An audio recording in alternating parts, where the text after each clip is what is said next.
আসসালামু আলাইকুম। আমি হাসিবুল হোসেন শিমুল, সরকারি তিতুমির ক্যাম্পাসে একজন শিক্ষার্থী, পাশাপাশি আকাশুর রহমান আঁখি হল ছাত্র দলের সিনিয়র ভাইস প্রেসিডেন্ট। তো আমি আজকে আপনাদের সামনে যে বিষয়টি আলোচনার জন্য এসেছি, বিষয়টা হচ্ছে বাংলাদেশ জাতীয়তাবাদী ছাত্রদল কেন্দ্রীয় সংসদের বর্তমান সময়ে যে কমিটির গুঞ্জনটা এসেছে সেই বিষয়ে কথা বলার জন্য। আমরা ইতিমধ্যেই জানতে পেরেছি খুব শীঘ্রই, অর্থাৎ দ্রুততম সময়ের ভিতরে বাংলাদেশ জাতীয়তাবাদী ছাত্রদলের কেন্দ্রীয় সংসদের কমিটিটি হতে যাচ্ছে। তারই ধারাবাহিকতায় আজকে অদ্যাবধি 9 তারিখে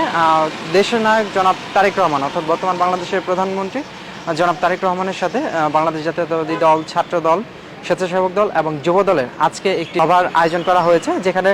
বাংলাদেশের যারা নেতৃত্বস্থানীয় রয়েছে, অর্থাৎ প্রেসিডেন্ট সেক্রেটারি যারা আছেন, তারা সবাই আজকে তার সাথে সৌজন্য সাক্ষাৎ করবেন এবং মত বিনিময় সভা আছে, যেটা আমরা জানতে পেরেছি।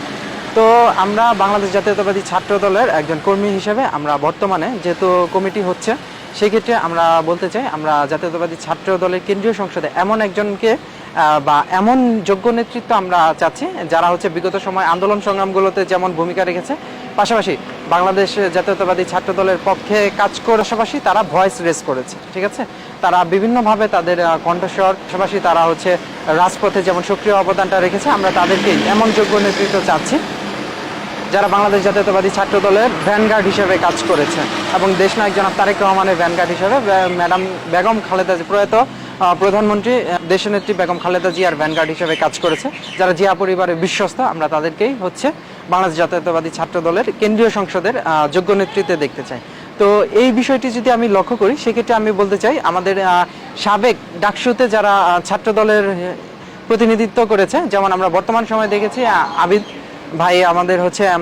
ডাকসু প্রতিনিধি ছিল, পাশাপাশি বিগত সময়ে যদি আমরা ফ্যাসিস্টের তৎকালীন সময়ে যদি আমরা এটা দেখতে যাই, সেই ফ্যাসিস্টের রক্তচক্ষুকে উপেক্ষা করে ছাত্রদল যখন চাপের ভিতর ছিল, সেই চাপের মুহূর্তটাতে ছাত্রদলে যারা প্রতিনিধিত্ব করেছে, যেমন ডাকসু 18 সালে যিনি ছাত্রদলের মনোনীত ক্যান্ডিডেট ছিলেন,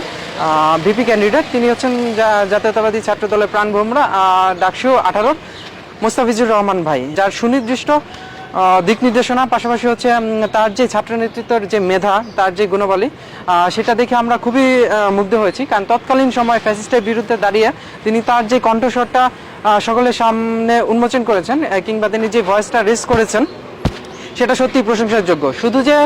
তিনি ভয়েস রেজ করেছেন তা নয়, দলের জন্য তিনি অকাতরে যেমন রাজপথে কাজ করেছেন, দলের বিভিন্ন রকম শৃঙ্খলা বজায় রাখতে, পাশাপাশি বিভিন্ন ধরনের গুরুত্বপূর্ণ কাজে তিনি ভূমিকা পালন করেছেন। তো এদিক থেকে বিবেচনা করলে আমরা যোগ্য নেতৃত্ব হিসেবে মুস্তাফিজুর রহমান ভাইকে যেমন রাখতে পারছি, পাশাপাশি আরও যারা আছে তাদের নেতৃত্ব আমরা হচ্ছে মনে করি এটা খুবই একটা যোগ্য নেতৃত্ব হিসেবে দাঁড়াবে। তবে তৎকালীন সময় ডাকসুর যারা মেধাবী ছাত্রের নেতৃত্ব ছিল, যেমন আনিসুর রহমান অনিক ভাই থেকে শুরু করে আরও যারা আছেন,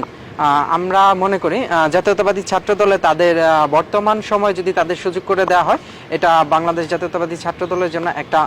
বড় অবদান হয়ে থাকবে। কেননা তাদের যেই পরিশ্রমটা ছিল দলের জন্য, তাদের যে ত্যাগটা দলের জন্য ছিল, আমি বলবো না যে বাকি যারা আছে তাদের ত্যাগ বা তিতিক্ষাটা নেই, সবারই রয়েছে, প্রত্যেকেরই রয়েছে, কিন্তু তাদের মধ্য থেকে তারা যেহেতু ফ্যাসিস্টের সময় একদম সবার সম্মুখ সারিতে থেকে নেতৃত্ব দান করেছে এবং 18 সালে তারা একটা গুরুত্বপূর্ণ ভূমিকা রেখেছে ঢাকা বিশ্ববিদ্যালয়ের মতো একটা জায়গাতে, যেটাকে আমরা ছাত্র রাজনীতি আতুরঘর বলে থাকি। এই জায়গাতে তারা যেহেতু একটা গুরুত্বপূর্ণ ভূমিকা রেখেছে, তো আমি মনে করি তাদেরকে বাংলাদেশ জাতীয়তাবাদী ছাত্র দলের কেন্দ্রীয় পর্যায়ে শীর্ষস্থানীয় স্থানে এটা রাখাটা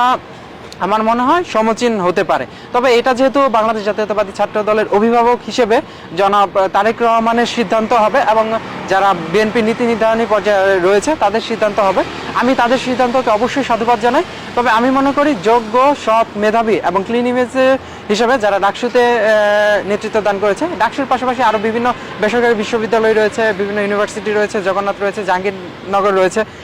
এবং মহানগর, 4টি মহানগর রয়েছে। প্রত্যেকটা মহানগরে যারা যোগ্য রয়েছে এবং যারা ত্যাগী রয়েছে তাদেরকে রাজনীতিতে সম্মুখ সারিতে নিয়ে আসা হয়, আমার মনে হয় এটা ছাত্র দলের জন্য খুবই গুরুত্ব বহন করবে। এই বলে আজকে আমি আমার মতো শেষ করছি।